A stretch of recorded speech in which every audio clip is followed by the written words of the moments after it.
Hello विद्यार्थियों, वीणा सह आचार्य chemistry, राजकीय महाविद्यालय Nohar, BSc part first organic chemistry में आज का टॉपिक है टाइप ऑफ ऑर्गेनिक रिएक्शंस कि जो कार्बनिक अभिक्रियाएं हैं ये कितने प्रकार की होती हैं। अब किसी भी कार्बनिक अभिक्रिया में कुछ रिएक्टेंट्स आपस में क्रिया करके कुछ नए यौगिकों का निर्माण करते हैं जिन्हें प्रोडक्ट या उत्पाद कहा जाता है। और रिएक्टेंट से प्रोडक्ट में जो परिवर्तन होता है ये कई प्रकार की अभिक्रियाओं द्वारा ही संपन्न होता है। तो कार्बनिक अभिक्रियाओं को सामान्यतः निम्न 4 प्रकार की वर्गों में बांटा गया है। पहली अभिक्रिया है प्रतिस्थापन अभिक्रिया, इंग्लिश में जिसे कहते हैं सब्स्टिट्यूशन रिएक्शन। दूसरी अभिक्रिया है योगात्मक अभिक्रियाएं, इंग्लिश में कहते हैं इन्हें एडिशन रिएक्शंस। थर्ड है विलोपन अभिक्रियाएं, इंग्लिश में इन्हें कहा जाता है एलिमिनेशन रिएक्शंस। और लास्ट है वो है पुनर्विन्यास अभिक्रियाएं, इंग्लिश में इसे कहा जाता है रीअरेंजमेंट रिएक्शंस।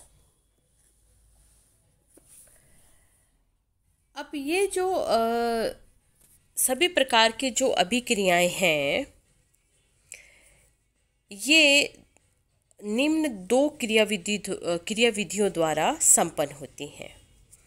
ये क्रियाविधि होती हैं, पहली आयनिक क्रियाविधि तथा दूसरी होती है मुक्त मूलक क्रियाविधि।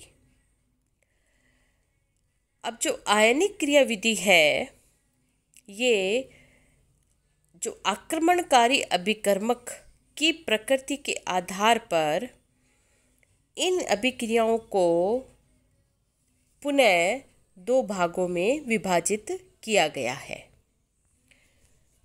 पहली प्रकार कहलाती है वो है नाभिक स्नेही क्रियाविधि और दूसरी कहलाती है इलेक्ट्रॉन स्नेही क्रियाविधि। नाभिक स्नेही क्रियाविधि ऐसी क्रियाविधि जिनमें आक्रमणकारी अभिकर्मक एक न्यूक्लियोफाइल यानी एक ऋणावेशित स्पीशीज होती है तथा यह सबस्ट्रेट के धनावेशित भाग जो सामान्यतः कार्बोनियम आयन होता है उस पर आक्रमण करती है। यानी ऐसी कोई भी क्रियाविधि जिसमें आक्रमणकारी अभिकर्मक न्यूक्लियोफाइल होगा और वो रिएक्टेंट पर या जो सबस्ट्रेट है उस पर आक्रमण करता है, तो जो क्रियाविधि नाभिक स्नेही के आक्रमण से प्रारंभ होती है उस क्रियाविधि को नाभिक स्नेही क्रियाविधि कहा जाता है और ये धनावेशित भाग पर आक्रमण करती है। सेकंड जो क्रियाविधि है वो है इलेक्ट्रॉन स्नेही क्रियाविधि। अब इलेक्ट्रॉन स्नेही क्रियाविधि जस्ट इसके विपरीत नाभिक स्नेही के कि इस प्रकार की क्रियाविधि में आक्रमणकारी अभिकर्मक एक इलेक्ट्रोफाइल होता है अर्थात धनावेशित स्पीशीज होती है और यह सबस्ट्रेट के ऋणावेशित हिस्से पर आक्रमण करती है। यानी कोई भी क्रियाविधि का प्रारंभ जो है वो इलेक्ट्रोफाइल के आक्रमण से होता है तो वह इलेक्ट्रॉन स्नेही क्रियाविधि कहलाती है। तो ये पहले प्रकार की क्रियाविधि है आयनिक क्रियाविधि। ये 2 प्रकार की डिवाइड किया गया है, यानी क्योंकि आयन 2 प्रकार के होते हैं, पॉजिटिव आयन और नेगेटिव आयन। नेक्स्ट जो क्रियाविधि है वो है मुक्त मूलक क्रियाविधि।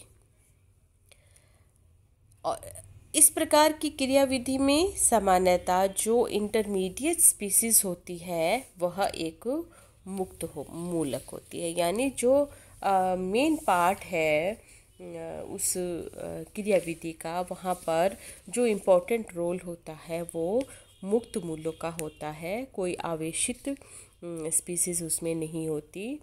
तो इस प्रकार की क्रियाविधि को मुक्त मूलक क्रियाविधि कहा जाता है। अब जो 4 प्रकार की अभिक्रियाएं हैं, यानी प्रतिस्थापन, योगात्मक, विलोपन और पुनर्विन्यास। इन अभिक्रियाओं को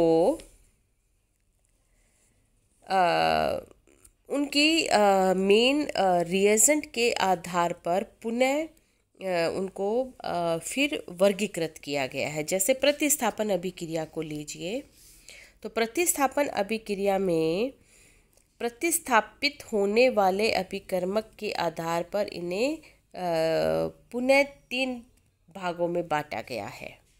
कौन कौन सी? मुक्त मूलक प्रतिस्थापन अभिक्रिया, इलेक्ट्रॉन स्नेही प्रतिस्थापन अभिक्रिया तथा नाभिक स्नेही प्रतिस्थापन अभिक्रिया। इसी प्रकार से योगात्मक अभिक्रियाएं हैं, इन्हें भी 3 भागों में बांटा गया है।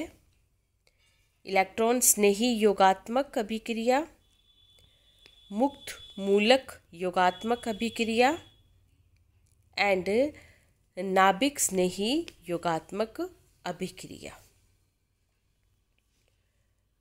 विलोपन अभिक्रिया है, ये भी 2 प्रकार की होती हैं। Unimolecular elimination reaction and bimolecular elimination reaction, एकल अणुक विलोपन अभिक्रिया तथा द्विअणुक विलोपन अभिक्रिया। अब जो पुनर्विन्यास अभिक्रियाएं होती हैं,